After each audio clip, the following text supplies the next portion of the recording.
Hi everyone, my name is Shaheen Rabbani, also known as Amir Hossein Rabbani. I'm presenting our latest work on real-time fluid simulation using a novel method called Poisson filters.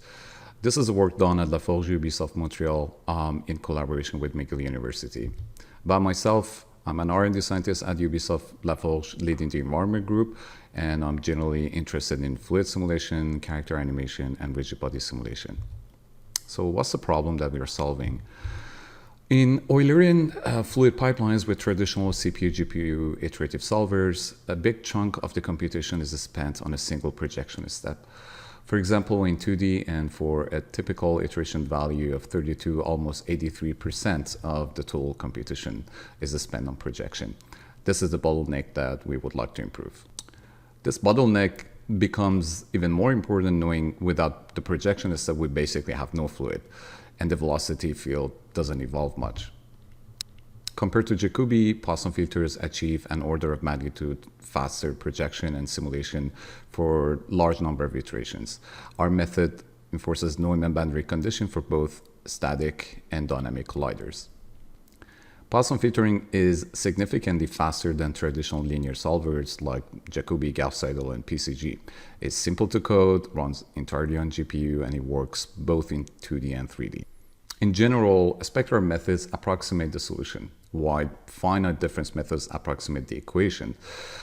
Poisson filters sit nicely on a sweet spot in between, where we approximate the solution based on an approximation of the equation. This way, we get the best of the two worlds, meaning all the good stuff from the spectral method, like parallelism, and all the good stuff from the finite differencing part, like treatment of boundary condition. In a nutshell, Poisson filters are local operators mimicking a global solution. Okay, let's see how we do it. In the Navier-Stokes equation, we have the zero divergence condition on the velocity field that ensures the fluid remains incompressible. To solve the pressure Poisson equation using the Jacobi solver, we form a linear system Ax equals b, then decompose A into lower and upper triangles and a diagonal matrix, and iteratively get better estimates for the unknown x through this update step. The benefit of this approach is that we don't have to explicitly compute the inverse of the Laplacian, and also Jacobi is highly parallelizable and hence GPU friendly. In coding, it actually translates to something very simple. Given the divergence D for n iteration and for each cell, we update the pressure value of the central cell using its 4 neighbors in 2D. In 3D, we would have 2 more neighbors, but let's stick to 2D for simplicity for now. While the inner loop is a small kernel on GPU and very fast, the CPU cycle makes it very slow. So let's see how we can get rid of the CPU part. If you look closely at the update step, you would notice a recursive structure where x, k plus 1 always depends on its previous values while everything else remains constant. So we can analytically compute a convolutional kernel that exactly matches the target Jacobi iteration. This effectively replaces the iterative solver with one-shot convolution. Back to the GPU update line, we can see the same recursive structure. And to get the value of the pressure for the current cell, we need to look at these 4 neighbors at the current round, but the neighbor values were computed in the previous round using the same equation, which gives us a recursive pattern. As we go back in time, we reach more and more cells, and a kernel emerges gradually. That exactly matches the result of Jacobi after n iteration. We can generalize the update line by introducing alpha and beta. This way we can address both inverse and forward versions to solve the Poisson equation.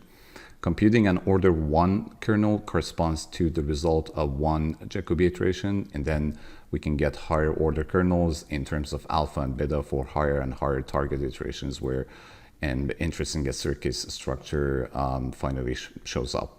In practice, we don't need to compute anything symbolically, and we just recursively collect alpha and beta coefficients in our code. Here we can see how a kernel forms as we compute higher order kernels by reaching farther and farther cells. By introducing alpha and beta, now we can have a unified kernel generator to solve both versions of the Poisson equation. In the inverse setup, f is given and phi is unknown, and in the forward setup, phi is given and f is unknown. By plugging the right alpha and beta values, we can generate kernels that cover all possible cases.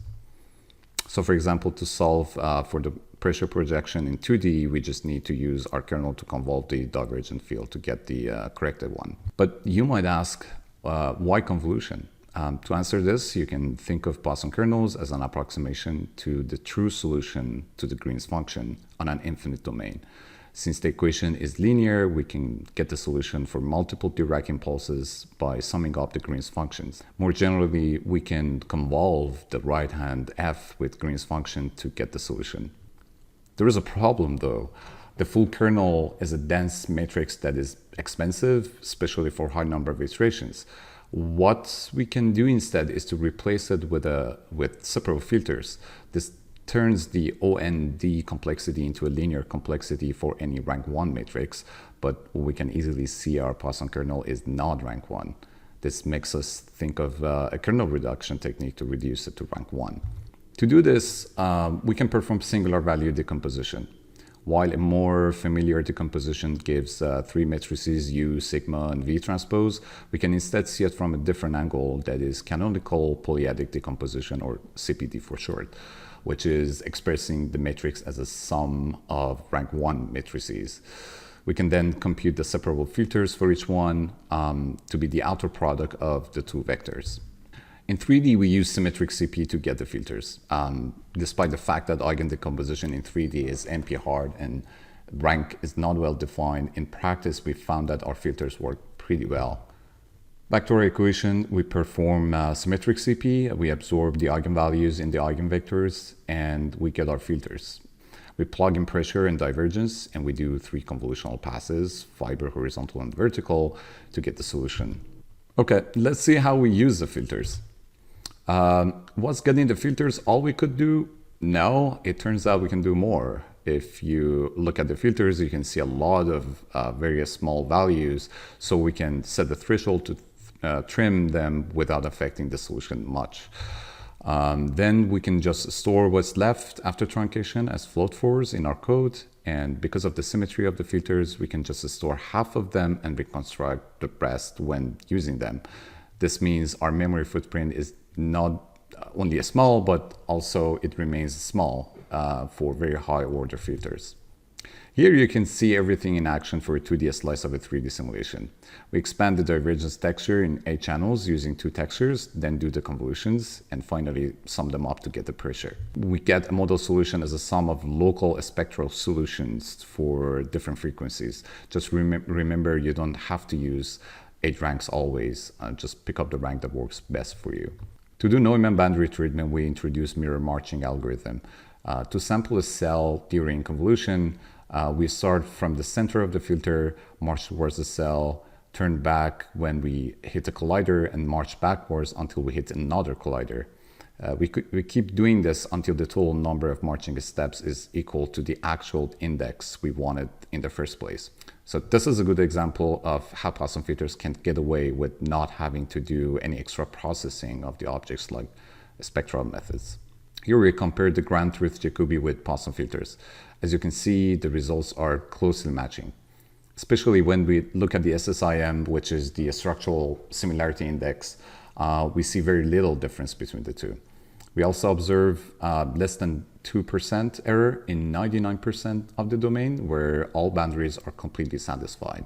Compared to other linear solvers, the cost of our method barely increases with higher target iterations. Also, for a given desired convergence, our method performs an order of magnitude faster. Although the residuals we get from Poisson filters are not a match to something like PCG, we find the results quite satisfactory for real-time applications.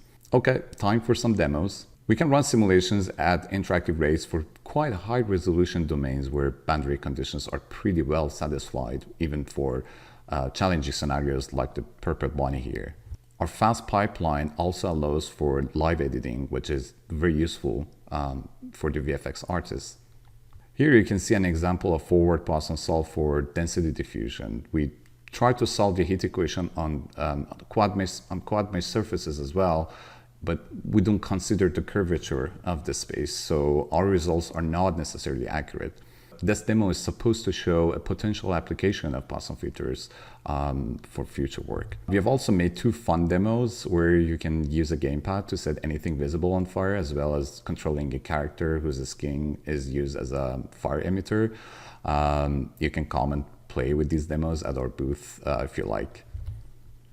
So what's next? We would like to apply our method to viscous fluids and consider addressing the Dirichlet boundary. We also like to generalize our method to the curved surfaces. Another interesting thing is to make multi-grid methods even faster by using Poisson filters as they're smoother. Thank you.